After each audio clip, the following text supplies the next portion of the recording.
Okay, so today is November the 11th, which is also known as Remembrance Day.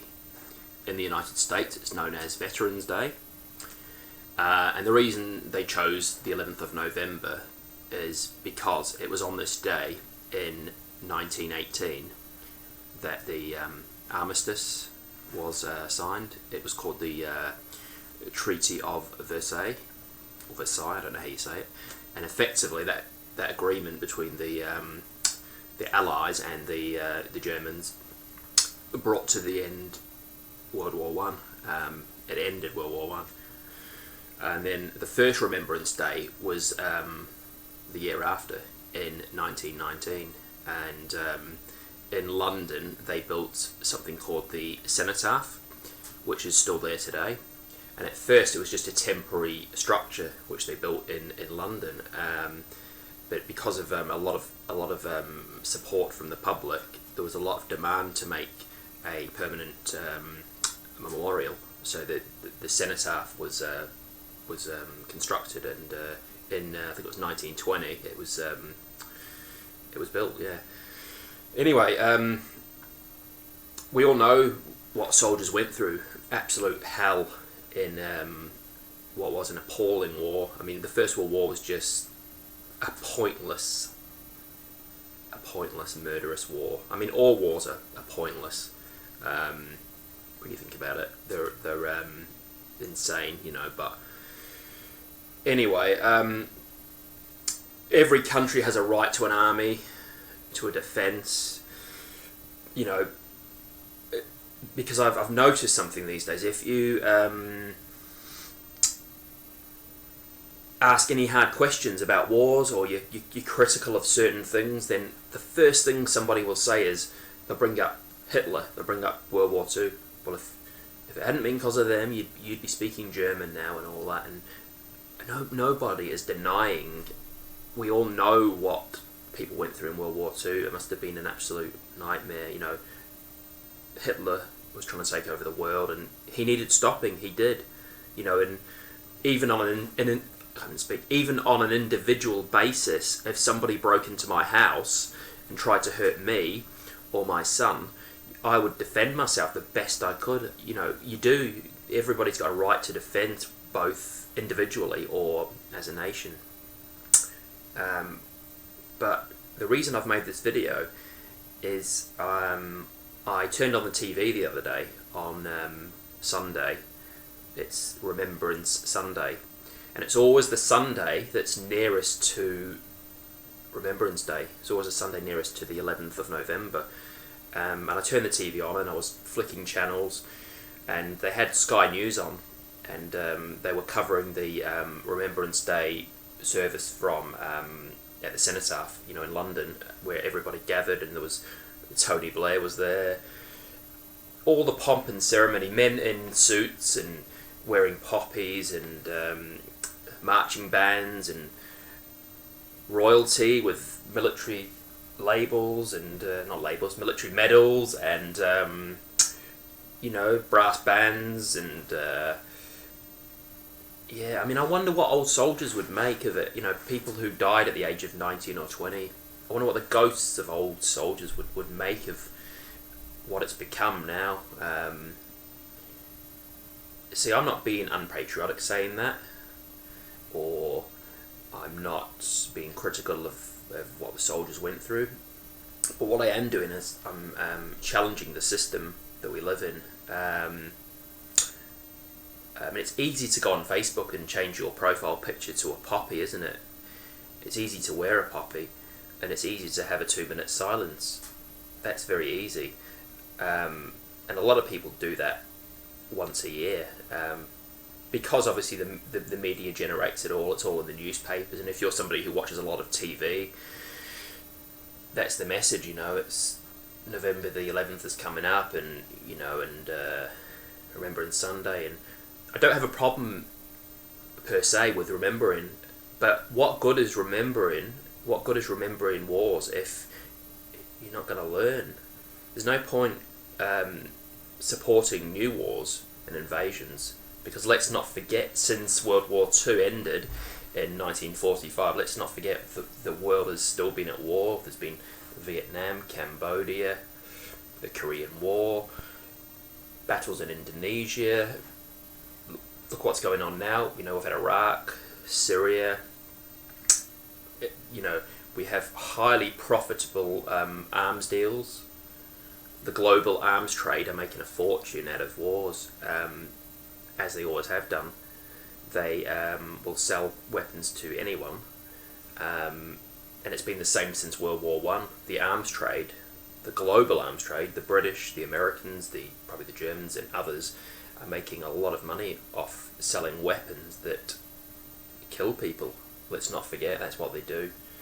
And mostly innocent people die in wars, and it's got worse since World War One. It's even worse now. I believe, according to statistics, there's something like 70 or 80% of people killed in wars are people who want nothing to do with it.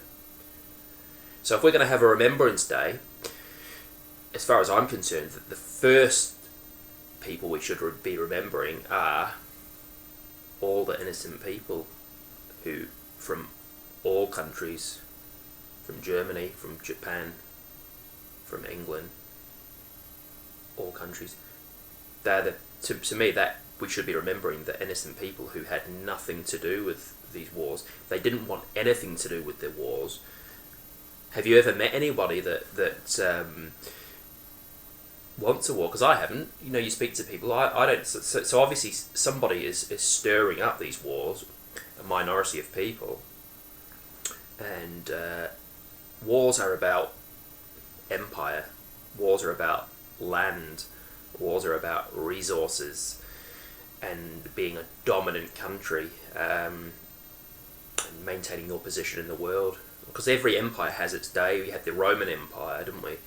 We had the Ottoman Empire, the British Empire, and now it's the United States, the American Empire. And it seems to be the nature of humanity that we like to have. I don't know. Instead of sharing things, that may sound like an egalitarian idea. We don't live in a utopia. We don't live in a perfect world, and I get it, and I get humans are selfish and stuff. But it's 2015 now. We should have the intelligence to have learnt from the wars of the past. I mean, war has been going on since the beginning of time. Since the caveman days or whatever. It's been going on, and but surely we should have developed some intelligence now. We have the history to learn from. Even let's just take recent history. Let's just take the years 1900 up to now in 2015. Let's just take that period. We've got all that history to look back on, and what really pisses me off is you go on TV and there's no hard questions that are asked of wars. There's no documentaries going out at 8 o'clock. We have the X Factor. We have, you name it, some crap, some American drama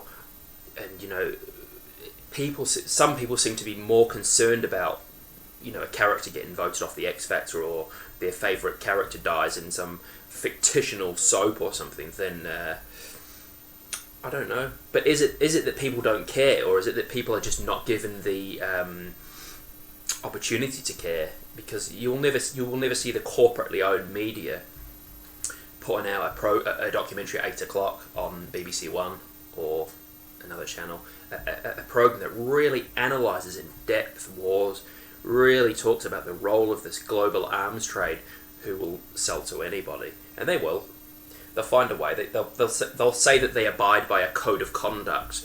We won't do this, but they will. They'll sell weapons undercover, and we know that that's not being paranoid or it's not a conspiracy. It's you don't need a conspiracy to explain wars. It's not this mysterious bloodline of people that are controlling the world. It's much more simple than that.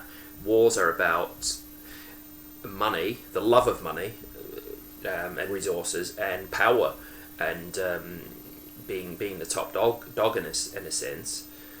They're also about religious ideology, which is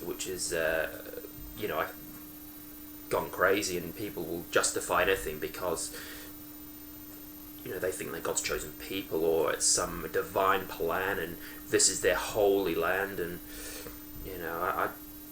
it's baffling really. But so I was saying the first people that if we're going to remember anybody, is the innocent people. The second the second bunch of people we should think about it are the soldiers, because people from all countries join with good intentions with the military, but doesn't every soldier on every side believe he's doing the right thing? I mean, even the German soldiers prior to World War II, and even during it, didn't. I'm not talking about necessarily the soldiers who were in the concentration camps, because they knew that stuff was. I'm talking about the everyday German soldier. Didn't they think they were doing the right thing for their country and for their family? Like the American historian Howard Zinn said, Howard Zinn was a man who fought in the Second World War. I think he was a pilot, and he became like a peace activist after the Second World War. He reevaluated everything that he thought. Like he said, Howard Zinn, a great man, he said the problem with mankind is not that we're too disobedient. The problem is that we are too obedient. We're obedient to power. We're obedient to governments, and it's always been the case, even probably 1,000 years ago. Some so-called powerful person, we're the masses are obedient to the. But humanity is. We're also up against propaganda. The British were famous for using propaganda in World War One. I think we kind of invented it, and then the Germans, perhaps copied our model. The Germans did a lot of propaganda in World War Two and demonized the Jewish people with the use of propaganda, and so it's hard. I understand it's hard for people to see through the propaganda that we're exposed to. But yeah, it's a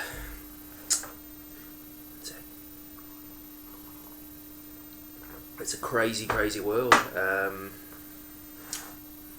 was I going to say now? I lost my train of thought now. But that was it. Yeah, I was going to say. So Howard Zinn said that the problem is not civil disobedience. It's not that we're so disobedient. It's the problem. Problem is we are obedient to orders, and I guess a soldier's job is to follow orders, regardless of what those orders are. And like I said, every soldier on every side, no doubt, thinks he's right. But patriotism, patriotism is a problem. There's a phrase that patriotism is the last refuge of the scoundrel. I don't know who said that, but basically it means that I can explain this. Patriotism. Yeah, I mean, when it comes to sports and stuff, I like it. I live in England now, and I like England to win at sports, and that's a bit of fun. That's and there's nothing wrong with being proud. Perhaps if pride's the right word, there's nothing wrong with being proud about your individual differences. Really, the Swedish have their culture, the Americans have their culture, and the Chinese, and there's nothing wrong with being proud of that. But it's when it's stoked up, so governments or and people will stoke up the patriotism, the Union Jack, and it's a package to get us to support their wars, and that's what they are. They're their wars, because like I said, you don't meet anyone in the street who ever wants a war. I haven't met anyone. So the wars are their wars, and patriotism. Yeah, I myself grew up in New Zealand. My parents are both from England, and they emigrated to New Zealand. So I've seen both countries. I don't feel patriotic to anybody really. My formative years were in New Zealand growing up. But I also have English parents, and now I've been living in England for more than 20 years. But I don't understand why anybody would die for their country, really. It's just, I don't know. But I also understand, and me having these opinions will be, to some people, I'll be seen as being unpatriotic, or they'll automatically mention Adolf Hitler, because if you criticise anything about Remembrance Day or the way you automatically, that's just lazy. That's a lazy response to say. If I was to say I don't like the way that these days they use Remembrance Day, and I don't like the way they're kind of pushing a militaristic agenda, and it's creeping in insidiously, but it's slowly creeping in, and we might turn into the United States of America next, where we have military bands at sporting events, and the way that everybody is automatically called a hero for putting a uniform on, automatically, regardless of what's happened, regardless of what they've done, or if they've invaded another country. I dislike it. But for me, having these opinions, I'll be called unpatriotic, and I'm not. I understand that, like I said, we have a right to a defence.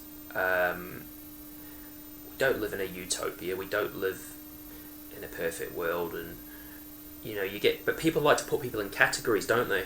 I've noticed that about humanity and about people. We like to put people in categories. So if you have a certain opinion, oh, you must be a conservative, or if you have another opinion, oh, you must be Labour, or if you. But I don't think people are one thing or another. I think we're all shades of grey. We're mixtures of people. We can be anything at a given moment in our time, depending on our mood, depending on what we've been through. We can all be anything. We can be this person or that person, but most of us are mixtures, really. So people like to say, oh, he's a loony lefty, because if you dare to challenge the war. And I find it baffling. You think about the things these days that are not acceptable. Racism is not acceptable. Homophobia or bullying is not acceptable. Loads of things are not acceptable these days. But like the worst crime of all, which is killing innocent people, it's kind of like, that's much worse than any of that stuff. Actually, you're dropping a bomb on somebody, you're sending a drone, innocent people killed in Syria or in Iraq or in Afghanistan, or change channels, let's watch the X Factor, but oh God, some people are so right on that, oh, you can't say that, you can't have a joke, you can't say that, but wars are acceptable, kind of, because people just shrug their shoulders now, and they've kind of given up. We kind of think, oh, there's nothing we can do about it, so, but I think people have to speak out, and that's really what annoyed me the other day. To get back to my original topic, I watching Sky News, and they were, like I say, covering the Remembrance Day, and the way this guy was talking, he was like, I think he's a royal correspondent as well. Alistair, what's he called now? Alistair, forgotten his name.